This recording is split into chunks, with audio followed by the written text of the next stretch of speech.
Hello friends, मेरे channel में आप लोग को स्वागत है। ठीक है। यहाँ पे आज की जो क्या कहते हैं एग्जिट पोल, ये क्लियर कट बता दिया है कि बीजेपी बहुत ही बड़ी सीट में आ रहा है। Number one. Number two, market अभी तक, चलिए मार्केट के बारे में बात करते हैं। अभी अभी ये तो इफ एंड बट का सिचुएशन है, एग्जिट पोल कुछ भी हो सकता है, बट जिस हिसाब से अभी तक एग्जिट पोल आया है ना, तो वो अभी तक तो वो लग रहा है कि भाई बीजेपी आ रहा है, बहुत ज़बरदस्त पावर में आ रहा है।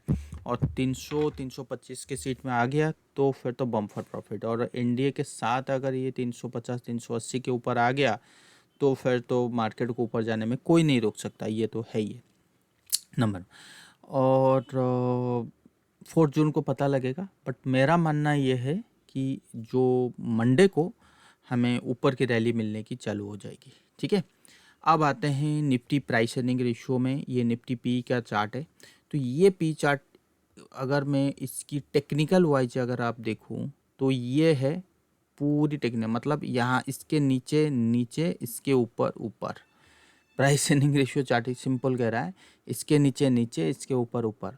अगर निफ्टी को ऊपर जाना है, मतलब निफ्टी प्राइस रेशियो 30 के आसपास पहुंचना है, और ये अभी है 2140, तो इसको मेन जो हडल है 23.30, इस लेवल को क्रॉस करना पड़ेगा। तो इस लेवल को क्रॉस करने का मतलब ये है आपका निफ्टी का प्राइस होनी चाहिए 24,500। तो पहले मैंने बोल के रखा था कि भाई Nifty is going to touch 24,000।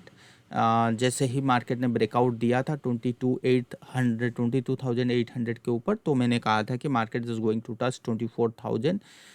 वहाँ से हो सकती है काइंड ऑफ प्रॉफिट बुकिंग आए। तो ये चीज़ मैंने क्लियर करके दिया था। प्रॉफिट बुकिंग आ सकता है, बट मैं तब तक हमें इंतज़ार करना पड़ेगा कि नहीं आएगा, आएगा नहीं, तब तक मार्केट क्या होगी, ये चीज़ है। ठीक है ना। बट अभी के माहौल में ये देखा, क्यों अभी के माहौल में मैं 24,000 में सेल के साइड में नहीं हूँ, क्योंकि कुछ चेंजेस आया है। क्या इंडियन मार्केट में? बिल्कुल नहीं, इंटरनेशनल मार्केट में। ठीक है ना। अब देखो कैसे कैसे आप अपनी प्राइस को चेंज कर सकते हो। जो 24,000 पे लग रहा था कि हाँ भाई वहाँ पे एक प्रॉफिट बुकिंग आ सकता है, बट अभी नहीं। अभी क्यों नहीं, मैं आपको बताऊंगा। ये तो हो गया प्राइस अर्निंग रेशियो के बेसिस पे टेक्निकल। चलिए दूसरी चीज़, अगर मैं एक हडल, यहाँ पे पॉजिटिव न्यूज नहीं है, ये एडी लाइन है। सो एडी लाइन, ये जो लो लगाया था ना, ये जो लो था, इस लो को ब्रेक कर दिया। ये जब 22,000 आया था मार्केट, तब एडी लाइन यहाँ तक आया था। ठीक है, 6,000, और एडी लाइन ने इस लेवल को ब्रेक कर दिया है भाई साहब, जबकि प्राइस ब्रेक नहीं किया है। निफ्टी ग्रीन चार्ट है, एडी लाइन रेड लाइन। तो इसका क्या मतलब है? इसका सिंपल मीनिंग यही है कि मार्केट में सारे स्टॉक परफॉर्म नहीं करें, so this is not a bull market, so you have to be careful. तो यहाँ पे सबसे बड़ा अगर क्वेश्चन मार्क अगर लगाओगे, तो मैं यही चीज़ बोलूँगा, तो सबसे बड़ा क्वेश्चन मार्क एडी लाइन में है। क्योंकि मैंने हमेशा बोल रखा हूँ कि आपकी एडी लाइन या निफ्टी 500 की स्टॉक या सब मिड कैप स्मॉल कैप सारे स्टॉक परफॉर्म कर रहे हैं, so that mean this is the bull market. But जबकि आपकी AD line is going to break your recent lower level, so something is missing, something is missing. So I don't know कि मैं कितना सही हूँ। एक तरफ तो लग रहा है कि 24,500 जैसे ही क्रॉस करेगा बहुत ऊपर की रैली आ सकती है, और दूसरी तरफ ये लग रहा है कि भाई 24,000 में थोड़ा सा हडल है। तो ये मोटा मोटी अभी तक ई फंड बॉट के सिचुएशन अभी भी बना हुआ है 24,000। कुछ इंटरनेशनल मार्केट के वजह से मुझे लग रहा है कि वहाँ से भी रैली आ सकता है। बट अगर आप अंदर जाके देखोगे डी लाइन, तो वहाँ पे नहीं लग रहा है। ठीक है, एक बार 24,000 आने दीजिए मार्केट को, तब देखेंगे। तब तक तो कुछ चेंजेस तो होगा एडी लाइन में। अगर इस टाइप की चेंजेस आया तो फिर तो बहुत अच्छा बात है, बहुत ही अच्छी है। तब आपकी कॉन्फिडेंट और ग्रोथ होगी। ठीक है ना। तो आप समझ में आ गया कि एनालिसिस कैसे होती है। एनालिसिस ऐसे नहीं है ई फंड बट हमेशा रहता है, बट कब कब आप एनालिसिस को चेंज कर सकते हो। ठीक है। अब ये तो हो गई निफ्टी और जिन लोग मेरा ट्विटर चैनल में नहीं गए, ये देखो इमामी में मैंने बोला था 605, उसके बाद 4% की बहुत दिनों के, बहुत सालों के बाद उसमें 9 ईयर्स के बाद कंसोलिडेशन दिया। रिलायंस यहाँ से अच्छा खासा एक तेज़ी हो सकता है, मोटा मोटी 3300 तो मिनिमम है ही है। इससे बड़ा 2 ईयर्स कंसोलिडेशन का ब्रेकआउट है, बहुत बड़ी तेज़ी की उम्मीद है रिलायंस में। अभी देखते हैं, फिलहाल तो 3300 का टारगेट मैं दे रहा हूँ। डीवीएस लैब में यहाँ पे ऑल टाइम हाई का टच कर सकता है। डीवीएस लैब एक नया ट्रेंड चालू हो चुकी है। ये जो कंसोलिडेशन इतना बड़ा मैं बोला था, यहाँ पे फंडामेंटली आपको बाई करना चाहिए। तो यहाँ पे एक अच्छा खासा कंसोलिडेशन उसने, ये देखो रिट्रेसमेंट का, तो 1 2 तो जो 3 है, तो मोटा मोटी देखो छोटा मोटा तो सेलिंग आता रहेगा यहाँ पे, बट बड़ी जो सेलिंग आने वाला है वो ऑल टाइम हाई, और यहाँ पे फिबोनाची वाइज तो ऑल टाइम हाई। तो जैसे ही ऑल टाइम हाई को क्रॉस करेगा तो आपको ये 10,000 के तरफ दिखेगा, और 10,000 मेरा टारगेट है किसमें, डीवीएस लैब में। ये चीज़ है, जिन लोग बाई नहीं किए जाके बाई कर सकते। हेल्थ केयर सेक्टर बहुत अच्छा दिख रहा है। और यहाँ पे डाबर, जिन लोग ने डाबर में बाई नहीं किए, अभी भी मौका है, अभी नीचे आया है, कोई बात नहीं। यहाँ पे जिससे ही ब्रेकआउट देगा, तो ब्रेकआउट बहुत जल्दी आ जाएगा। यहाँ पे क्यों आ जाएगा, यहाँ पे वॉल्यूम कंटिन्यूस बढ़ रहा है, ठीक है, 1 2 दिन के लिए नीचे आया था, दोबारा भी इसको ब्रेक करेगा। दोबारा ब्रेक किया तो ये 660 के लिए मत बैठिए, 660 शॉर्ट टर्म के लिए है, बट बड़े टाइम के लिए बाई कीजिए। ये बहुत अच्छे स्टॉक है, बहुत बड़ी कंसोलिडेशन से बाहर निकल रहे हैं, इनको मत छोड़िएगा, इनको बाई करते रहिए। ये देखिए पारस डिफेंस, मैंने बोला था पारस डिफेंस, इसको बाई कीजिए। जिससे ही आईपीओ आया था उसके बाद ये नीचे आया था। सब डिफेंस सेक्टर बहुत बढ़िया परफॉर्म कर रहे हैं। मुझे जो लगता है आने वाले टाइम पे ये जो यूक्रेन और रूस का युद्ध चल रहा था, उसके बाद इसका आया अभी जो हमास में, और ये यहाँ पे भी जो इजराइली इन लोग का युद्ध चल रहा है, तो कहीं ना कहीं ये गवर्नमेंट का पूरी फोकस रहेगा डिफेंस के ऊपर। और आने वाले जो बजट आएगा उनमें डिफेंस का बहुत बड़ा सेक्टर देखो। एक स्टॉक होता है पायरा डिफेंस, तो ये आईपीओ के बाद तो मुझे लगता है ये लेवल नहीं है 1250, और यहाँ पे मल्टी वैगर काइंड ऑफ रैली देखने के लिए मिलेगा पारस डिफेंस में। और गोल्ड में हो सकता है कि रैली आए, यहाँ पे देखो एक बार पॉजिटिव आया था, उसके नीचे आके फिर 2550 आ सकता है। ये जिन लोग मेरा वीडियो नहीं देखे वो एक बार, वीडियो कह रहा हूँ, जिन लोग मेरा प्रोफाइल नहीं विजिट किए वो एक बार जाके विजिट कर सकते हैं। टीसीएस में यहाँ पे ये बहुत पुराना है, टीसीएस यहाँ से नीचे आएगा तो आपके लिए अपॉर्चुनिटी है, टीसीएस में आप एक बाई की पोजीशन बना सकते हो, ठीक है। ये जो भी स्टॉक में आपको देने की कोशिश कर रहा हूँ, दे रहा हूँ, सब अच्छे क्वालिटी स्टॉक है, कोई सट्टा वाला स्टॉक नहीं है, लॉन्गर टर्म के लिए स्टॉक है, बहुत ही बड़ा प्रॉफिट बनाने के लिए मौका है। और इन लोग स्टॉक ये बहुत समय कम मिल रही है। देखो तो जब ये टच किया था तो अभी मैंने लिखा था टूवर्ड्स 24,000, इसके बाद 23,100 आया था, ठीक है। बैंक में मैं अपडेट करूंगा, बैंकिंग स्टॉक देख मैं शोइंग फ्रेश ब्रेकआउट। जो मारुति यहाँ से मतलब 20,000 की तरफ रैली कर रहा है मारुति। तो ये सारे चीज़, चलिए तुरंत बिना लेट किए यहाँ पे आते हैं। तो निफ्टी में मैं क्यों कह रहा था 24,000, और अभी पीछे हट रहा हूँ, क्योंकि मैंने पहले जो एनालिसिस किया था यूएस मार्केट को लेके, देखो हमेशा मैं यूएस मार्केट को लेके एनालिसिस करता हूँ, आपको पता है यूएस मार्केट में कभी भी कोई भी बड़ा चेंजेस होते हैं तो मेरा एनालिसिस में चेंज होता है, क्योंकि मैं हमेशा मानता हूँ कि भाई पूरी इकोनॉमी को यूएस मार्केट चलता है, वहाँ पर हलचल सृष्टि होती है। अगर हलचल बनता है तो सारी दुनिया की मार्केट में हलचल होगा, ठीक है। मैं मानता हूँ कि यूएस मार्केट अगर 10% बढ़ा तो हमारी मार्केट 20-22% बढ़ता है, 23-25% बढ़ता है, वो बात अलग होती है। बट उनकी मार्केट में अगर कुछ भी गड़बड़ी हुआ तो सारी दुनिया की मार्केट के ऊपर डायरेक्ट इम्पैक्ट पड़ता है, इनडायरेक्ट नहीं डायरेक्ट इम्पैक्ट आता है। जैसे चाइना में आता है वैसे ही यूएस मार्केट, तो ये आप जानते हैं। तो पिछले जिन लोग मैंने वीडियो नहीं देखे वो एक बार जाके देख सकते हैं पिछला वीडियो, तो मैंने क्लियर कर कह दिया था।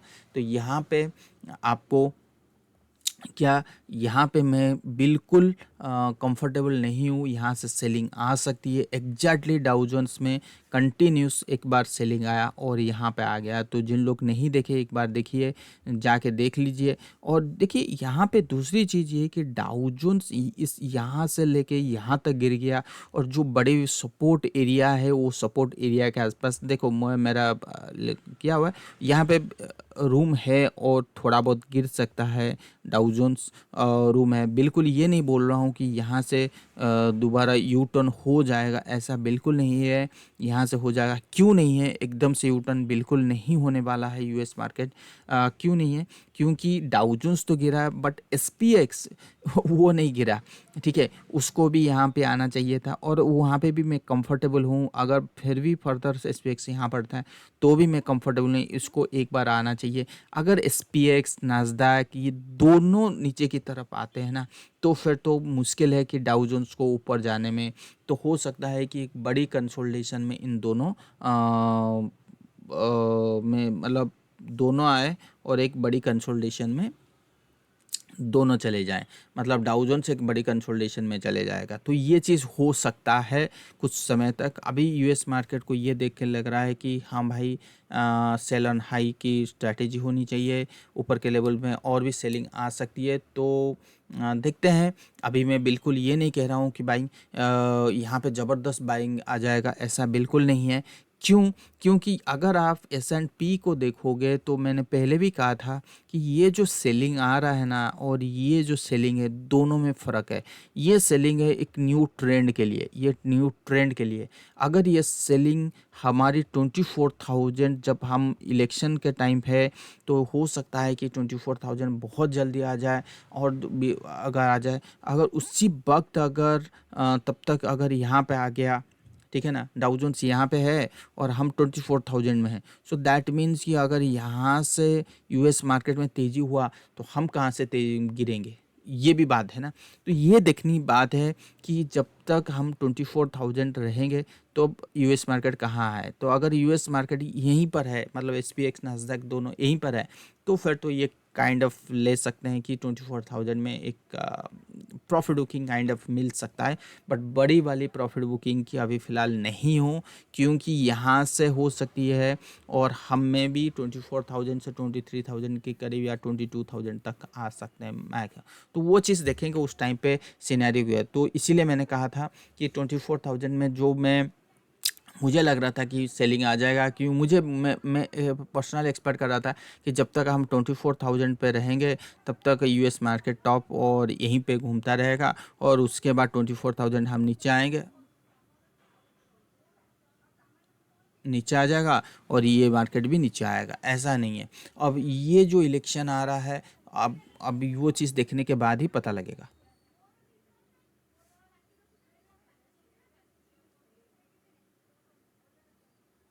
ठीक है। सो अभी ट्रांसपोर्टेशन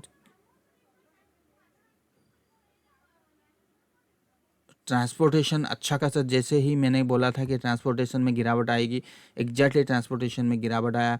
रुसेल बिल्कुल नहीं उठ पा रहा है, रुसेल और ट्रांसपोर्टेशन। तो वहाँ पे ये दोनों अगर इंडेक्स में कंफर्मेशन आ गया तो उनकी मार्केट में कंफर्मेशन आ जाएगी तेज़ी। तो हो सकता है कि जो सेलिंग आएगा तो ट्रांसपोर्टेशन और रुसेल में भी सेलिंग आए। बट उसके बाद अगर इन दोनों इंडेक्स में कंफर्मेशन आ गया तो बहुत बड़ी तेज़ी यूएस मार्केट में चालू हो जाएगी। और ये चीज़ मैं इसलिए बता रहा हूँ। अगर हमारी इंडियन मार्केट की हम बात करें तो मैं मंथली से लेता हूँ। तो मंथली चार्ट आपको क्या दिख रहा है, ये देखो, ये जो कैंडल है ना, ये कैंडल प्योरली हायर हाई है। तो इसका मतलब इस लो इज़ योर स्टॉप लॉस, इस लो को ब्रेक बिल्कुल नहीं करना चाहिए। लो का क्या पॉइंट क्या है, 23,110, सॉरी 21,800 का लो है। तो इसको ब्रेक बिल्कुल नहीं करना चाहिए, ठीक है ना। तो और अभी भी अगर मैं डेली चार्ट, हाँ सॉरी, वीकली चार्ट में जाऊँ तो वीकली चार्ट में एक डार्क क्लाउड कवर की तरह है, और जो व्हिच इज इंडिकेटिंग है selling pressure. But daily chart में आऊँ तो वो इंडिकेशन मुझे सेलिंग प्रेशर बिल्कुल नहीं लग रहा है। क्योंकि मैंने पहले भी कहा था कि ये जो कंसोलिडेशन हुआ था ना, ये कंसोलिडेशन कहीं ना कहीं ख़त्म हो चुकी है, ठीक है।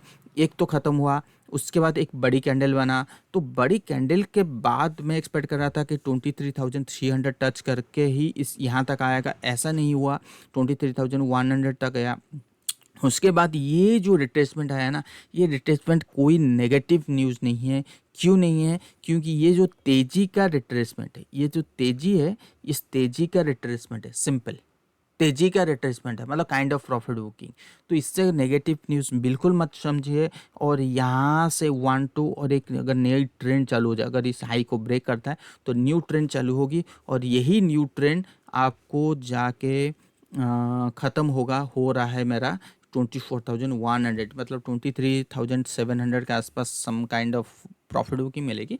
बट मोटा मोटी आपका 24,300 400 के आसपास से ही ख़त्म हो गया। तो सारा एनालिसिस मेरा वही कह रहा है कि 24,100 300 में ख़त्म हो रहा है। उसके बाद देखते हैं पूरी इंटरनेशनल मार्केट की क्या है और बाहर की मार्केट क्या है, उस बेसिस पे। तो बड़ी वाली सेलिंग की उम्मीद नहीं है, तो हो सकता है ये जैसे छोटा कंसोलिडेशन है, हो सकता है कि यहाँ पे दोबारा मार्केट आने के बाद यहाँ पे एक काइंड ऑफ प्रॉफिट बुकिंग आए।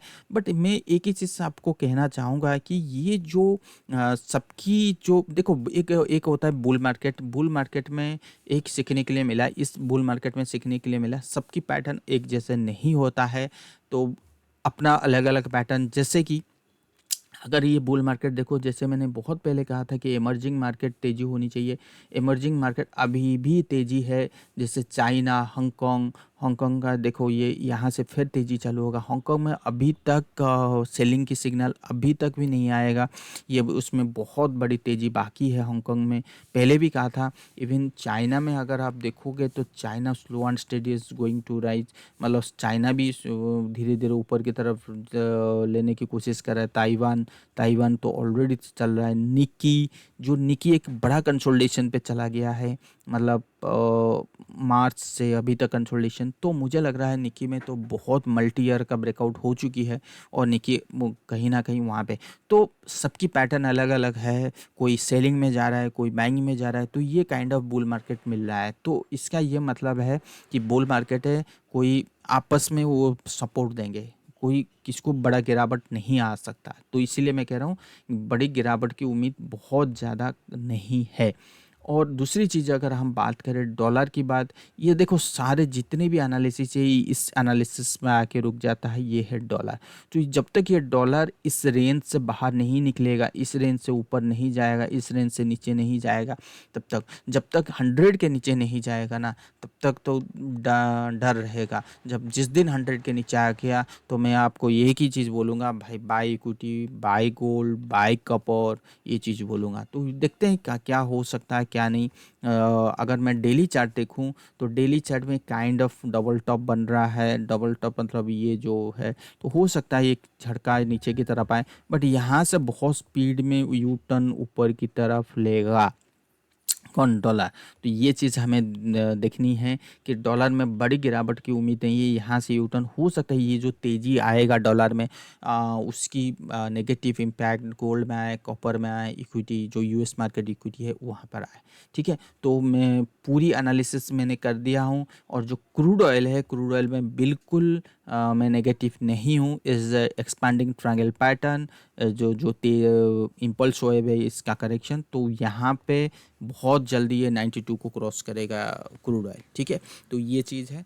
तो मैंने एनालिसिस कैसे देखो, अभी कोई बड़ा चढ़ा के एनालिसिस नहीं है। तो वही मैं 24, तो एग्जिट पोल भी फेवर में आया, और हमारी निफ्टी जो है वो भी बुल की फेवर में। क्यों बुल की फेवर में? क्योंकि ये देखो अभी तक ये ब्रेक नहीं हुआ है 21,000, तो हमारे राय भी बदलना नहीं चाहिए। और ये जो इतना बड़ा कंसोलिडेशन चल रहा था, ये ऑलरेडी निकल चुका है, ऑलरेडी ब्रेकआउट दे दिया है। और ठीक है, तो ये नेकलाइन के नीचे आया, कोई बात नहीं। बट मेरा मानना है ये जो नेकलाइन के नीचे आया बहुत ही हेवी, बहुत ही अच्छा है, क्योंकि इलेक्शन रिजल्ट के पहले एक अच्छी करेक्शन आ गया, अच्छी प्रॉफिट बुकिंग काइंड ऑफ आ गई, बहुत ही अच्छा है। क्योंकि अगर ऐसा नहीं होता, जो जो इलेक्शन के दिन हमें 3% की 4% की जो मूव मिलेगी अभी जो मिलने वाला है, वो नहीं मिलता उस टाइम पे, तो फिर वो ओपन इक्वल टू हाई हो जाता। ठीक है ना, तो ये चीज़ समझ लो। और बहुत सारे स्टॉक मैंने यहाँ पे अपडेट करके रखा हूँ। तो एक नया ट्रेंड चालू हो सकता है, जैसे मेटल में नया ट्रेंड चालू हो गया है। तो मेरा अगर ट्विटर में नहीं जुड़े तो एक बार जाके ज्वाइन कर लीजिए। Thank you so much. और इलेक्शन 4 तारीख के बाद एक नया वीडियो आएगा और on the basis of market move. Okay, so target तो वही है 24,000, बाकी का देखते हैं 4 तारीख के 4 तारीख के बाद क्या हो सकता है। Thank you so much.